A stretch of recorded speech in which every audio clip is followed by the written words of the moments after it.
Hello traders, my name is Chris Laurie and I am a commodity trading advisor with Seaview Capital. Seaview Capital is also my company and we trade on behalf of private and institutional clients throughout the world. And I just wanted to introduce myself because I will be sharing your desktop with you for a period of at least 24 hours, assuming that you finish the course.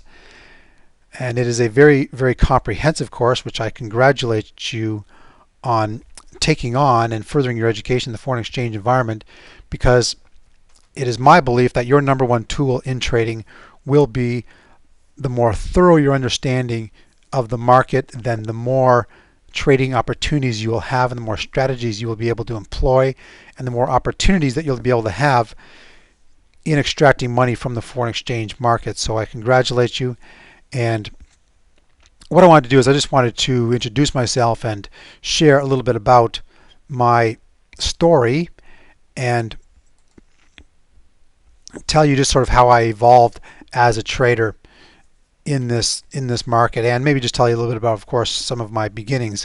I grew up in a family of 8 kids, and I grew up in the city of Windsor, Ontario, Canada, which is an automotive town, and my father worked in the automotive industry basically all his life, and he kind of lived the American dream, and we really did have really was an enjoyable family environment. But what was interesting was this, and what I really appreciated about my dad and my parents, my upbringing, was this: is that when we were growing up, actually we basically were led or taught to open a bank account from the time that we were very, very little.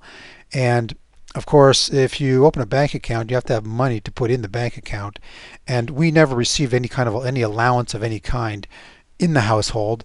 In fact, we were just encouraged to go out and to earn the monies on our own. So what my dad would do was, he said he would before the age where it became mandatory for us to have a job, what my dad did was he said, okay, look. So at the time that we were growing up, like literally before we were 10 years old, or before 10, 12 years old, if we wanted something, let's say a bike or something like that, depending upon how old we were, we would have to finance a certain percentage of the bike. So in order to finance a certain percentage of the bike, then we of course had to have an income. Now, we were not paid for any work that we did around the house, so we had to of course generate our income from somewhere else. Now, my father of course encouraged entrepreneurship, and he would encourage us to, or feed us with ideas as to how we could generate some income by either going down the street and asking the neighbor if they needed a certain type of work done on their house or around their house, or some menial chore. But basically what it did was it trained us to, number one, have an entrepreneurial sort of an entrepreneurial spirit or mindset, as well as have an appreciation for the process of planning and initiating activity where you can generate money, but also holding your savings and treating your money properly and investing it properly. So we were allowed to spend a certain amount, and for what it was that we wanted, we had to finance a certain percentage of it or all of it, depending upon how old we were. But as well, we had to save some as well. So then of course we got to a certain age where we had to actually we had to have a job. We weren't allowed to hang around the house. So that was interesting. But I obviously, as you know, I have a sport background, and I was so involved in sport when I was growing up that we had this paper route that kept being handed down throughout the family. And interestingly enough, by the time it got to me, I was so busy doing sports that I did a poor job at the paper route, and I got fired. But in any event, as you know, I went on in sport, and I ended up competing internationally on the Canadian track and field team.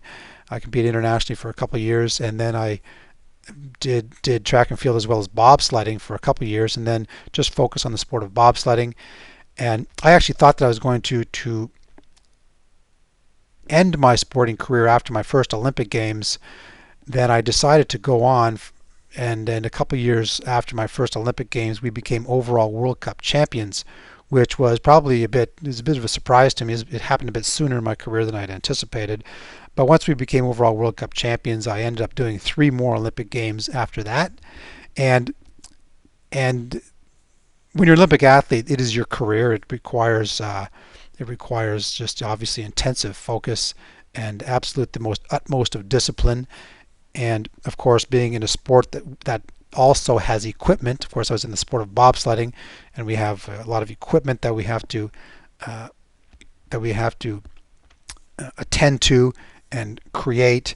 And so that, of course, in and of itself was a job, and there's a lot of other aspects to the whole team aspects, the equipment, the training, the nutrition, and so forth. So really learned discipline in that environment, as well as the various a lot of psychological challenges as you work your way to being one of the best in your field, and some of the psychological challenges in and around various racing scenarios and high level performance environments like the Olympic Games.